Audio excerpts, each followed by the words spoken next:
good afternoon everyone. Just about to become noon. Okay, so we have a very interesting team of panelists here.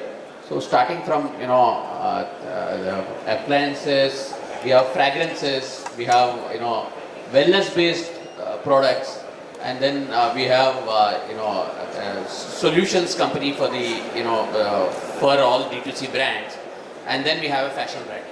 So I'll just go ahead with each of them as to how they are actually rejigging or planning their media mix so that they can reduce the customer acquisition costs. So I will start with Akash. So Sure. Akash, can you just introduce yourselves, and after that tell us as to how you are leveraging different parts of the mix in terms of reducing, looking at it from a cost optimization point of view. How did you start? What was your CAC initially? And what did you do with different parts of the mix to reduce your, where did you use influencers? Where did you use the other media? Right now, I think thanks for that, and thanks for having me here. Quick intro. I'm the co-founder at Secret Alchemist. We are India's first clean fragrance brand. It's co-founded with me along with Ankita, who's my wife, and Samantha Prabhu, who's the actress. And three of us last year, we went about doing product development on the clean fragrance front, and tried to see, how do we create a new product out of the aromatherapy concepts that we always had been creating products around. And I think for us, the CAC story, of course, like every D2C startup, we are also doing performance marketing, we are doing boosts on Instagram, we are doing Google ads, and the entire template that's available out there. I think it's become certainly a rat race in terms of figuring the right sort of strategy as to how you can improve your CAC. I think there is a template sort of playbook out there, which is, you spend about 70-80% on Meta, 20-30% on Google ads, get your awareness from Google ads, convert them on Meta via funneling. And I think while, again, everybody has tried this out, what has drastically worked differently for us is the presence of the largest sort of celebrity in India, which is Samantha for us. She is the person who has that organic reach of almost 40 million followers, and along with that, she has a very high intent sort of consumer base that's following her. I think unlike also Bollywood, we have seen most of the celebrities in South have a fan following almost that's like God worship, and I think that has only worked for us in our favor, where where we once we declared our presence with her as a co-founder. Last year we already saw a 4x jump in about 6 months, and as on last month we are almost like 12x of what we were last October. We've seen that sort of exponential scale come in with the reach because that's come in at a very optimized cost. Today we are profitable from almost last 2 quarters, and that's only because our CAC was very controlled. Before this, I was in Palm Easy, where we have seen at our peak CACs of almost even 1200 or 1400, right? And that's, I think, criminal CAC until your average order value is at least 4 times that. So I think for us it was very crucial. Our average order value is somewhere at about 1200 or 1500 now. Then that's where we have made sure that the CACs are not going above 500 per, let's say, at least per CPR, which is cost per result. And I think that's been largely, of course, possible with a lot of creative optimization, but a large portion also comes in with Samantha and her presence on Instagram channel. I think that's from my side. Thanks, Akash. So, Ganesh, I was going through your Frido, product range yesterday, and I saw that you have a mix of some consumer-facing products like socks and slippers and so on, and then there are very pure therapeutic type of products like posture correctors and a whole lot of them. So how do you actually convey or communicate all these benefits to the customers, and what media do you use, and how do you How do you keep changing the mix so that, which product do you communicate to what? Or how do you actually communicate it as proposition? Firstly, good morning everyone. I'm Ganesh, co-founder and CEO at Frido. So we are a comfort and ergonomic solutions company. So we have never thought about categories. Like right from the beginning, the company began building a shower commode wheelchair back in 2015 for making disabled people access bathrooms in a convenient manner, because that product didn't exist in the country. While making that chair, we built cushions, so we understood how densities work. So people were like, oh, can you build it for the mass consumer as well? So we built a CAC seat cushion, we built insoles. So we've been always thinking of human activities, discomfort involved in them, and how do we make them more comfortable. From a category standpoint, we are very conscious about not jumping into too many things before getting a significant category leadership in the existing. For example, shower commode wheelchair, we are still the largest in the country. In soles, we have more than 50% market share. So we almost built the whole category in India. So we had to go into orthopedic footwear. So the slippers you see is actually, in some way they are made for people who have discomfort in their arch or heel, or they have diabetes or some form. So most of the products, they are therapeutic in nature.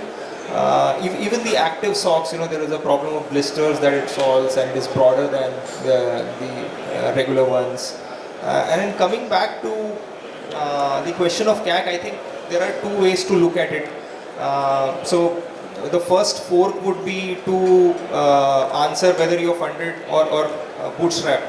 So if you're bootstrapped, actually you should not even speak the word CAC. I mean, it is only for funded companies. If you're bootstrapped, it is all about contribution margins and profitability, and being cash flow positive at least to a 10 to 15% level, where you are able to fund your inventory and continuously keep on building.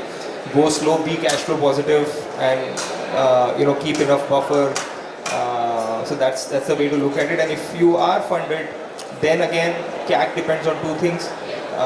First is, do you expect by acquiring the customer, do you expect to resell and upsell and cross-sell many products in the pipeline, whether those products exist or their products are gonna be coming in the future, and then you can have very, very aggressive CACs. You can think in terms of CAC, but if you are selling one-time products which you don't expect a repeat customer in a very near time. For example, you're selling ergonomic chairs, or when you're selling mattress. So any company who has thought of getting a repeat in mattress has gone bankrupt across the world. So if you're selling smaller products, like for example, we sell arch support insoles. So we had aggressive CACs then because we knew we will be able to sell them arch support slippers, and that turned out to be true. Now almost everybody who bought our arch support insoles, which are more than 50,000 people are interested in buying arch support slippers, and since we have all the data, we can directly communicate with them. So the CAC for an upsell is almost it's almost free. It's less than 10%, but initially we acquired them at almost 50%. So I think that's the way to look at it. So you are saying for the consumer part of your products, where the TAM is much bigger, you are saying that you CAC can go up to 50% of the product value. Is that what you are saying? Yeah, so if you think that by acquiring that customer you can sell more products in the future in a deterministic manner, that like arch support insoles person is likely to buy arch support shoes, slippers, sandals, so then I think we can go more aggressive. But if you're selling something like a chair, then I think it's done. Like I don't know what a chair customer is going to buy. I mean, we cannot predict it. Maybe so what do you do in those cases? How do you promote them? Then you have to be profitable at first sale. Otherwise, it's not going to be sustainable. So what do you use how do you promote it? We are very heavy on Instagram.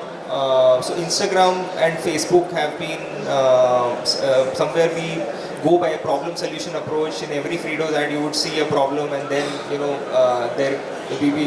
while the problem is being explained, there comes a solution in the form of a Frido product, and that's where more than 75% of our spends go.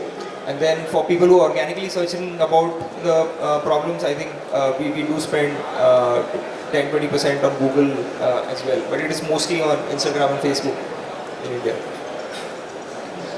So, Eshwar is from Beyond Appliances, which is into kitchen solutions. So, Eshwar, how do you look at communicating or marketing your kitchen solutions as a product to your consumers? And what type of media do you use?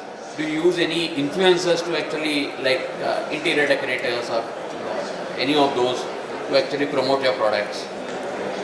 Sure. So Beyond Appliances is a smart kitchen appliance company in the consumer space. For the last 10 years, I have been automating a lot of commercial restaurants. Our first product was Dosa-matic, which was an automatic dosa making machine. Then we automated biryanis, burgers, sandwiches, dal makhnis of the world. 25,000 restaurants in India use our product, right from Haldiram's to Wamomo to multiple global brands like Burger King, KFC, where we automated their commercial kitchens. If you are at an Adani lounge at the Bombay airport or having a chai at one of the large chai outlets, it's our machine that's automatically cooking. So after having built that business, we said, yaar, ghar ke liye kuch karte hai, because Indians love to cook, right? Like ghar mein maa ka haath ka khana, or you yourself like to cook. Right, we said, yeah, kitchen is such a boring place कि monotonity हो रही है and no features or functional benefits today kitchens give. So what can we do about it? So our first product is a smart stove, the chula or the gas stove which you have. So we solved two problems there. One is we all use pressure cookers in India. सीटी बजता है, 4 सीटी के बाद आपको जाके राजमा बंद करना पड़ता है. So we said, can't the stove automatically hear for the whistle and turn it off itself? So we have a whistle counter. So if you're having sambar or khichdi, you can say 3 whistles and it will hear for it, automatically turn off. The other problem which we solved was the milk overboiling, right? I think it has happened with all of us ki kade ho 2 seconds mein milk just came out. So we said, why isn't anybody thinking about it? Let's solve for it. So I think this is really IP first, our own production, very large R&D team, tech first, While we build these great products, I think very important, as you rightly said, how do you communicate these features? And we can't do a spray and pray like what a Philips or a Faber or Elica would do, because we don't have those deep pockets. I think what has really worked for us has been really focusing. Well, Meta is a great place, but also again you need to be clear, because you can spend a lakh or a crore a day and you might or might not get results. What has worked is very bullseye target, working closely with some of the best interior decorators in the country, interior designers in the country, where we work with them, architects and stuff like that, where they spoke about our products. I think very interestingly, we didn't think, but this worked out very well. We partnered with Farah Khan on some of her shows, where she goes to homes and shows how celebrity homes look like. So we went to some of these homes and we said, when you're doing, why don't you show our product? Some of these celebrities are renovating their homes, and we said, whenever you're renovating, we want to partner with you and maybe give you these products. If you like, you keep them. If you don't like, you return. I think over 20-30 Bollywood celebrities, sort of, whenever they're renovating their home, they started taking our products and they started speaking on Meta, and when their friends came, they all started seeing. And in a sense, that became an aspiration for जो भी घर renovate कर रहे थे, यार मुझे Swally जैसे घर चाहिए, और some of these other Bollywood actors, I want houses like that. And that sort of helped us to get to customers who are decorating their, renovating their house, moving to their new house. And that was, I think, something that really helped us to the cold start engine out, because when you're competing and we are into large appliances, we also do smart chimneys. Our chimneys have, you won't believe me, we have Netflix, Spotify music. There's a screen out, there's an Android screen, you can sort of look recipes. It's a very smart chimney. So when we did this product, it's very difficult for you to also convince customer that don't buy a German brand, but buy a brand made right in Bangalore. So people would love, but it's definitely expensive. It's a 20,000 product, once in maybe 5-10 year purchase. So I think some of these partnerships with architects, some of these very smart integrations with some of these celebrities, and using, of course, amplifying everything with Meta, health. We of course did a lot of other things like model apartments, right? I think many people, whenever we buy homes, we go visit the model apartment.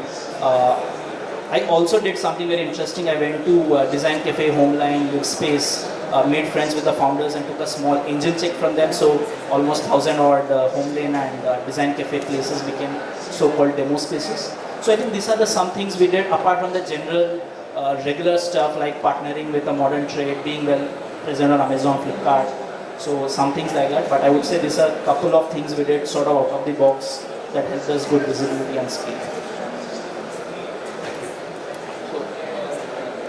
Next is Swati from Cipla Health. Cipla has a range of hair care and skin care products which are promoted and sold digitally. So can throw some light on what digital media do you use to promote your products and how are you able to optimize your media spends?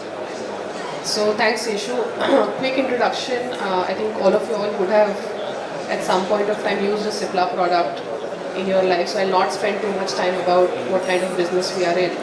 But there is a pharmaceutical business and there is a health and wellness business, which is the OTC business. I'm a part of that. So the flavor that I will bring will be from a health and wellness angle. To your question, Seshu, I think I'll maybe take a step back and kind of decide, because I would imagine the audience will be founders, aspiring founders or partners to them. So I think a lot of the CAC or the customer acquisition depends on the strategy itself, right? And I would like to take a minute and talk about the choices that one makes in terms of product and business model that actually define your CAC. And that's more like the where to play or which part of your business or product portfolio you're actually participating in. And then there is a how to play. And sorry for the framework, I'm a consultant by background, so it comes without too much intent. So there's a where to play angle and there's a how to play angle. And when I talk about the where to play angle, if your product is genuinely solving a customer need, and I think Ganesh, you spoke about first of its kind wheelchairs, which are probably not there in the market, and Akash, we were talking about green alcohol earlier, right? I don't think I've heard this before, and if these are the things which are genuinely new and solving a consumer pain point, then CAC is kind of a secondary question. Obviously, there's a question of how big the niche is and how big wheelchairs can get, or green alcohol is as a space. I'm not educated enough, but let's say if the market is big enough, then if you're solving that need, then the CAC is really a secondary question. So I think there's a very fundamental thing, and in health and wellness, that becomes even more important because we're talking about very high involvement categories. People expect you to solve their health problem or they're looking for a health outcome. So whether it's related to skin or hair, or it's smoking cessation, or it's cough and cold or pain. These are spaces where people expect outcomes. It's very high involvement. So the product choice becomes absolutely critical. And we at our company, and I'm sure a lot of others, spend a lot of time to make sure that the product is absolutely 100% ethical.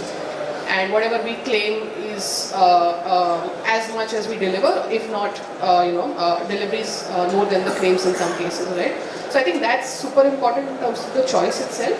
And in health and wellness, it's even more important. Obviously, it takes a bit of innovation. You need to go out of the conventional standard way of just being available online and selling through Meta and Google. You need to go and take one step forward in terms of innovating and finding a differentiated offering.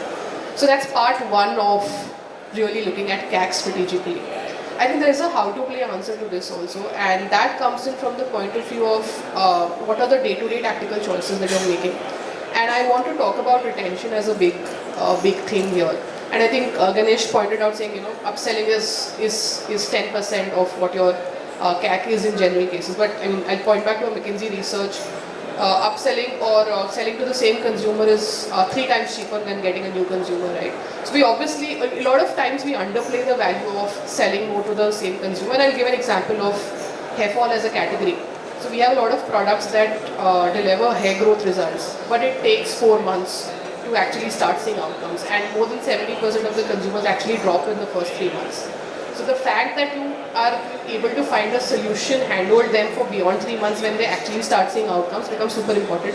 And from a CAC point of view, that works out way cheaper in the long term than going and finding a new consumer who will stick around for 1 or 2 months. So I think retention as a lever is absolutely critical. And again, I come from a health point of view where outcomes take a little longer, you need hand holding.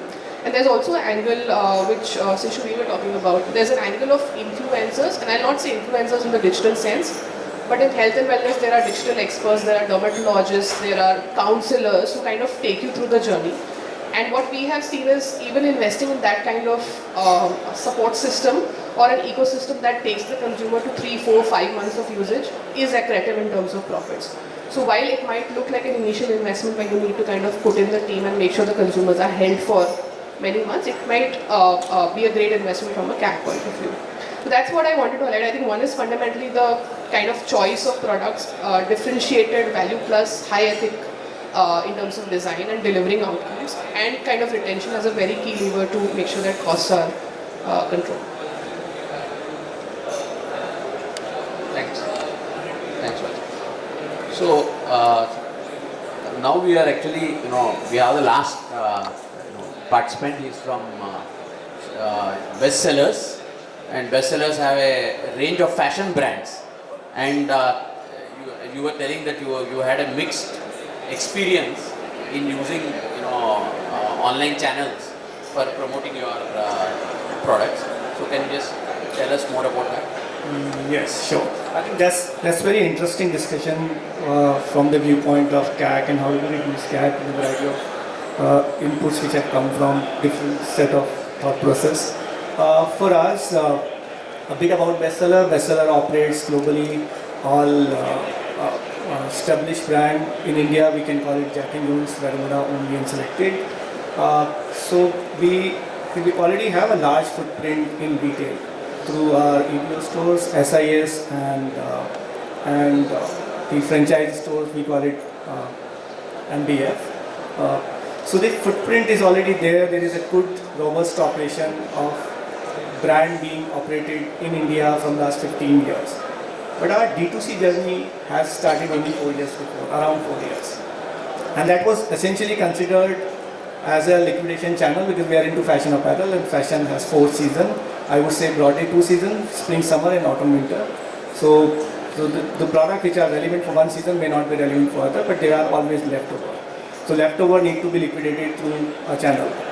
And therefore we started D2C, we were trying to liquidate a lot using .com websites, jackandjones.in. But in that process, we forgot somehow that these stores are also representing the brand. They are not the liquidation channel alone. And therefore, we have started correcting our journey built. And it's been a year now, we are correcting this a big time. We are reducing the discount percentage on shop, on the web store. Trying to figure out some other model which is marketplace and outlets to liquidate the discounted product. In the meantime, we are also trying to build an ecosystem where we don't have to focus CAC because CAC is very subject to what you sell, as she rightly said. In our case, we have the opportunity to sell the consumer 4 times in a year, looking at what 4 collection we present every year. So one-time CAC would be slightly higher, but then lifetime value would subside everything. And therefore, building omni-channel will also help consumer to send wherever he or she can buy from. So there are multiple touch points for user to buy from EBO. So CAC recovery can take place from there, while digital CAC would still remain high, but overall organization CAC would be substantially low. So one, we have never faced CAC. We have moved from Oasis. We are now purely working on LTV and number of frequency of visit of the users. So this is helping us in terms of acquiring quality customers. So there is no more pressure of Oasis. Everybody from the internal marketing manager to the agencies, they're all aligned that they're not going after the discount seekers who are looking for a 50% discount, sell once and then wait for them to come back again and invest all your retargeting money to reach out to them. And that cohort will never trigger until unless you really have the same discount or better discount. So better target full price consumers, slightly expensive in terms of CAC, but long-term value addition would definitely subside this. And the omni-channel would definitely help us to onboard the retail footfalls, which are currently not buying, they are just visiting. Can we onboard them with some discount coupons? So that journey has also already started. Now, as I said, established brand like Jack and Jones will never face friction that consumer would hesitate to buy online and then think whether is there is there a right thing to do, because there are stores all over, right? So we want to give them an opportunity. Okay, you buy online, return in store if you don't like it. So there are stores all over the places. So this way we can increase the lifetime value, and rather than looking at the CAC. And CAC eventually will come down. But CAC per se, as in isolation, they're not looking at. They're only looking at the lifetime value of the user, which brings the more quality to our funnel, and then we can nurture this quality over a period of time. So that's for us. Thanks, Abhinav. So we have finally Abhinav. Abhinav is the Chief Business Officer of GoKwik, and GoKwik have different digital tools for acquiring customers as well as improving the conversion. So can you just explain as to what GoKwik does and how it adds value to B2C brands? Yeah, thanks Ganesh. I think I'm going to start with how we add value to B2C before I deep dive into the products that we have. Just to give you guys some insights on how large the ecosystem is and how fast it's growing. Right? When we started GoKwik about 4 years back, I think Shopify, which is one of the largest platforms a lot of B2C brands operate, was about 20,000 brands 4 years back. Today, just Shopify is over 1 lakh brands. Right? There are 1 lakh brands on Shopify operating D2C, and then there are, think about it, there are platforms like WooCommerce, Magento, those people building their own stack. My assumption is we are ranging somewhere around 1.5 lakh to 2 lakh brands of D2C brands in India. Right? Then think of the consumer. The consumer goes on to Facebook, Meta, I think standard Google, same channels for advertising for all these brands, right? How many ads do they see? How many brands they can actually trust कि यहाँ से order करूँगा तो माल आएगा कि नहीं आएगा, right? So there are so many new brands coming up. It's very difficult for the consumer to start trusting, right? Which is one of the core problems that GoKwik started solving when we started the company. So generally one of the overarching problems that GoKwik solves, I think, is the problem of trust across the ecosystem. Right, for a lot of small brands who are starting up, right, somewhere having a player like GoKwik or others, right, where they can say, okay, if I'm ordering from this brand, at least something is verified, something is tested, so chances of me getting it delivered are higher. I think makes a lot of difference, right? So we start off there as a more qualitative point that I wanted to cover during this discussion. Apart from that, see, GoKwik as a company, we generally call ourselves an intelligence company. We try to solve for, let's say, the complete funnel, right, from acquisition to conversion to retention, right? We try to optimize in all these funnels. Since the discussion has been mostly around, let's say, CAC and acquisition, we just want to highlight about a couple of products that we have right now which helps brand actually acquire better. So one of the products that we have is called Quick Pass. Today, if you look at it on a D2C brand, you spend a lot of money on Meta, Google, you get about, just give you an example, let's say an average of 1 lakh visitors a month. But roughly only about a good conversion rate in a D2C website will be anything about 2.5%. We consider it very good, right? There are brands which are doing 3-4, but that will be very, very small. So anything above 2% is a good conversion rate on a D2C website. So imagine you're spending a lot of money on Meta, you're getting, let's say, 1 lakh visitors on your website, but you're only getting to know about 2% of those customers, right? What about the balance, let's say 98,000 odd customers, you have no idea. And again you go back on Meta, again we target, we attract, right? So we have one of the tools which helps you identify a larger number of audiences. Let's say today you only get to know 2%. With our tool you'll be able to identify, let's say, probably 10 to 15% of those audiences and target them outside the Meta Google ecosystem, which will thus help you convert better. This eventually helps you reduce CAC in the long run. So that's one of the products that we have for the D2C ecosystem. And then we've recently launched something called as Quick Ads.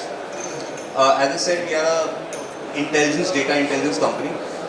We help you improve your meta audience quality. Right? Today GoKwik has about 150 odd million D2C customers across the 10,000 odd brands that we work in India.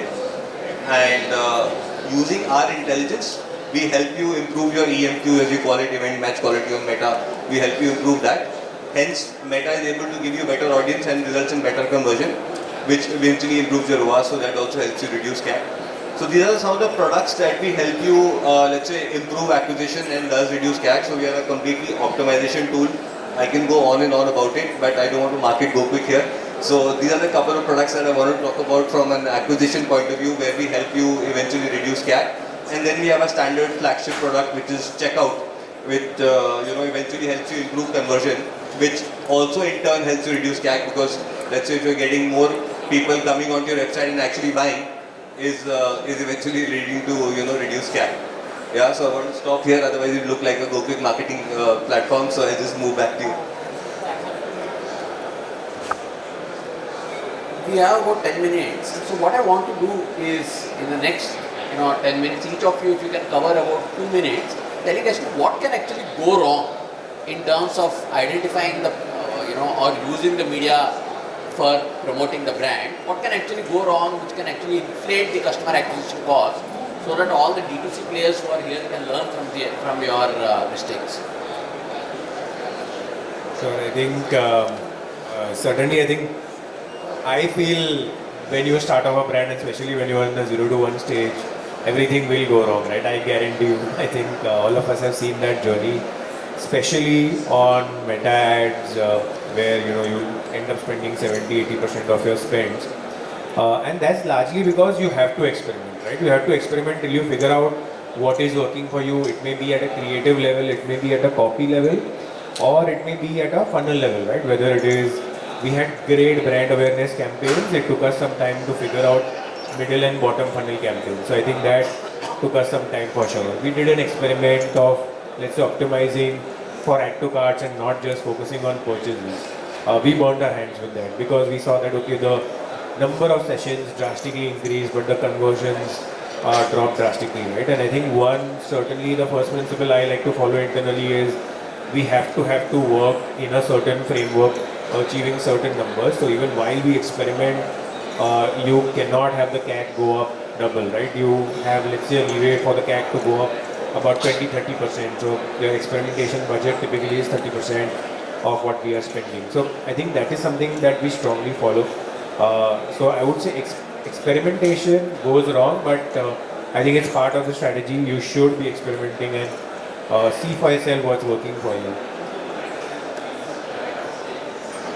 I think the most common thing I've seen across B2C ecosystem is people almost overestimate how large the online customer base is, because we keep hearing these large numbers coming from, my friend just said, they have 150 million customers. We will see 100 million customers across, Amazon, Flipkart ecosystem. But actually, the premium, if you are selling a product in a category and say if it is 2 to 3x or more than a bestseller on Amazon or Flipkart, the customer base is actually very small, and people brands spend too much time on the same category, trying to figure out more and more ways to sell it, rather than expanding the category. This is what I think has been one of the biggest learnings over the years. And almost everyone whom I've advised to do so has came back thanking to me in just 6 months, saying that their revenues kind of doubled, tripled, and then the overall profitability has gone up.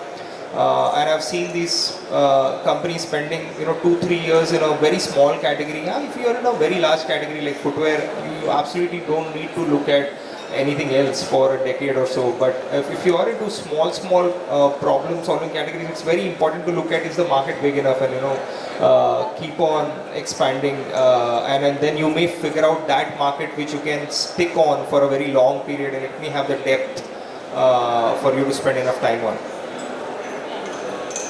So what has worked for us primarily has been talking to customers very well. So we sort of over-index on that. If you keep showing the same ad and again, initially we did that mistake, but we were not getting sale. But when we went and spoke to customers, कि आपने inquire किया था, why didn't you buy? What was the key reason, right? I think the solution was right out there. I'll tell you what we also what we understood, right? When we sold our smart chimneys, people were worried कि if I use a liquid and clean my screen, will the chimney get spoiled? Because there's so much tadka and smoke in the kitchen, will your smart screen get spoiled? So when we created our content or the next set of ads or the A plus content, we said this is Vim bar safe. मतलब you can even take a Vim bar and clean with water and detergent, your screen कुछ नहीं होगा. The moment we did just this one creative, my conversion tripled. So I think if you are able to speak to our customers and really listen to them rather than imposing what I have in mind or imposing showing the same ad at a frequency of say 20-25, it is very difficult. But if you are able to understand what are the barriers in the customer's mind, and of course you as a brand know what the answers to those barriers are, going back and creating that set of communication, be it ads or be it your other sources of communication, will help increase your conversion. And I think if we don't speak to a customer and we are just pushing money on campaigns, whichever type of campaign it is, really not going to work. So speaking customers is something that has really changed things for us. Kind of a similar note to what he said, but just going back to some of the marketing lessons from college. And I think our professor used to keep saying this to us in every class, that you are not your consumer. So your inherent bias of you knowing how the consumer feels always creeps in, especially when you've created a differentiated product, because you're really romantic about it. Like, this is better than everyone else in the market. And what goes wrong from a CAC point of view is because you're so romantically passionate about it, kind of put investments and keep hoping that it returns. So it's really important to keep taking a reality check. And I'll not name the organization, but there are practices in organizations where every Friday they'll block just 2 to 3 hours to talk to consumers. And they'll pick up the phone and just get a pulse of what's happening. And that is a reality check in terms of how the other person, the target segment, the audience is perceiving it, rather than your inherent bias of what your product is offering. So I think it's important to be passionate and romantic about what you're offering, but it needs balancing from what the consumers want to see. So investing that time and energy and almost carving, because things like these take priority to in business and investment and other operational matters. This doesn't come naturally to a lot of people, but carving out that time is really value accretive long term.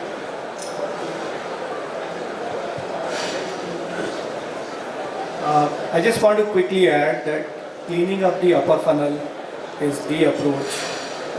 If we are only looking after the CAC and ROASes, that may turn out to be a low quality consumers but short term reduced reduction in CAC. So therefore we must clean up the upper funnel. We are fortunate that we are able to leverage our retail data to create a look-alike on Meta and Google and acquire fresh users who could be retained for a longer period of time. I would say the organizations who do not have retail data available, they must rely on GoKwik if they have enough. So they have enough. They should be able to give you the relevant data to create lookalike and then reach out to them. Because the first click from a brand storytelling point of view is the best click. Because if you are communicating them discount other than feature and benefit, this is going to bounce back in terms of reduction CAC in short term, but long term your cohort will be very, very obsolete. You will not be able to retarget them, build something out of it. So that's from our side. Yeah, I think what we believe has worked for us is probably our product depth, which has really helped us acquire a lot of, probably from B2B customers' point of view. But I have a panel of 5-6 people. We have 4 of us, our customers, would love their feedback. They are the best customers to tell us what has worked for us. Thanks. If the audience have any questions, we can take 1 or 2 questions. Panelists.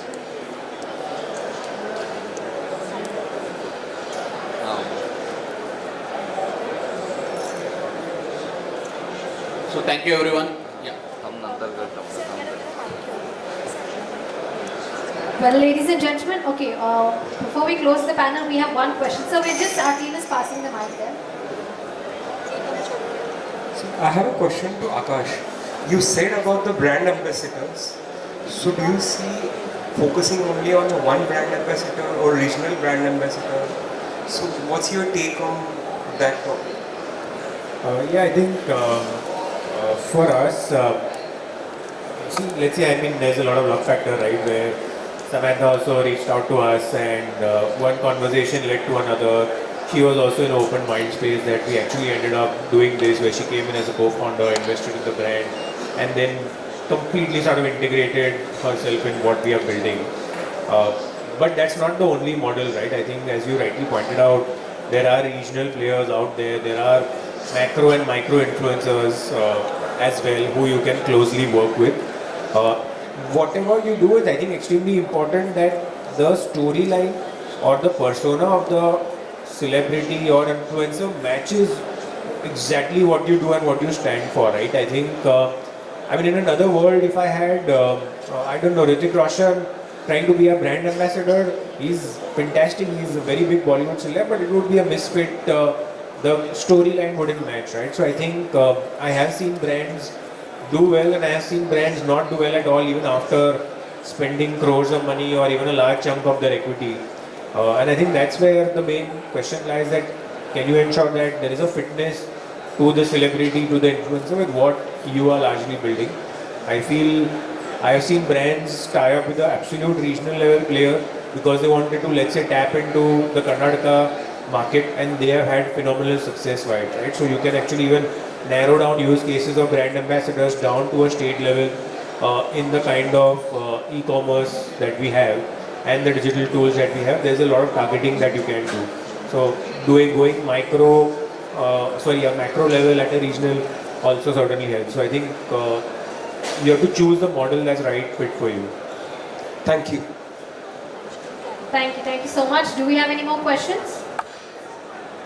All right. So with that, we draw close to this panel discussion. Ladies and gentlemen, can we have a big round of applause for all our speakers? Thank you to each